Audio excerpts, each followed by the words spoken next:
નમસ્કાર. આજે છે ને આપણે એક મજાની જાસૂસી કરવાના છીએ. ક્યાં? અરે બીજે ક્યાંય નહીં, ગુજરાતી વ્યાકરણમાં. આપણે વાક્યોની અંદર છુપાયેલા રહસ્યો અને કડીઓ શોધીશું. તો તૈયાર છો? તો સવાલ એ છે કે વાક્યોમાં જે છુપાયેલા ગુણધર્મો છે એને પકડવા કેવી રીતે?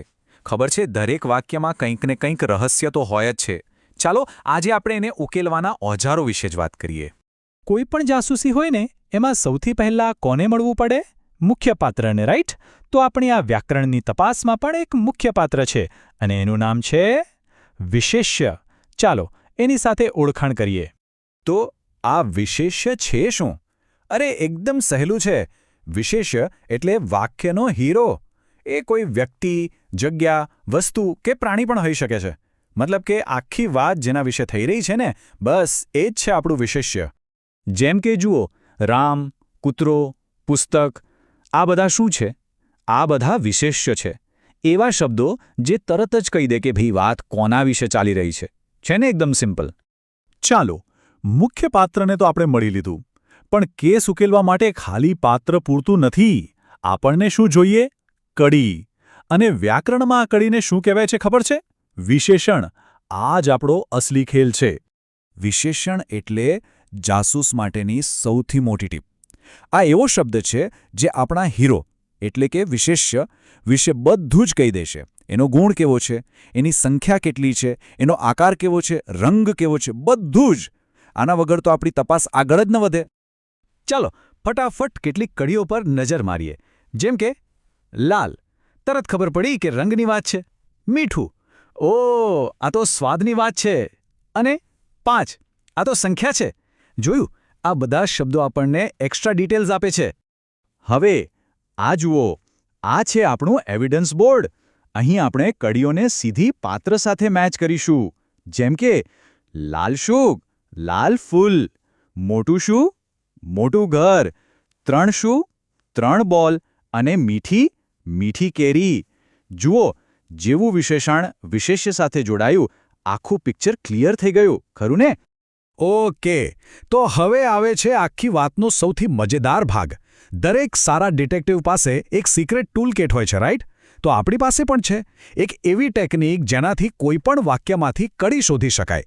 ચાલો એ રહસ્ય પરથી પડદો ઉઠાવીએ. અને આ રહી આપણી 3 સ્ટેપ ડિટેક્ટિવ મેથડ. એકદમ સિમ્પલ.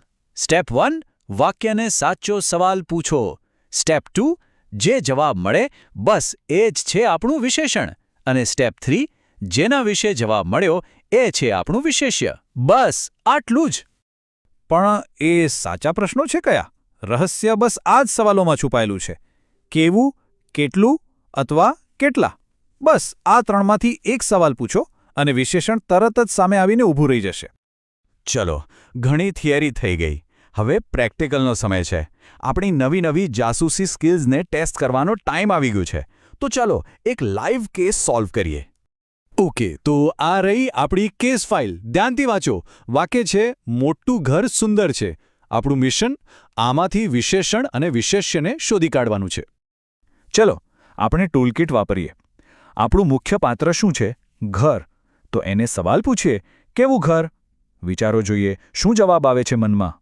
એકદમ સાચું. જવાબ મળ્યો મોટું. બસ મળી ગયો આપણો પહેલો પુરાવો. આ શબ્દ મોટું જ તો ઘરની ખાસિયત બતાવે છે. અને કેસ સોલ્વડ. અહીં બધું એકદમ સ્પષ્ટ છે. આપણી કડી એટલે કે વિશેષણ છે મોટું અને આપણું મુખ્ય પાત્ર એટલે કે વિશેષ્ય છે ઘર. જોયું કેટલું સરળ હતું? તો આ આખી વાતનો સાર શું નીકળ્યો?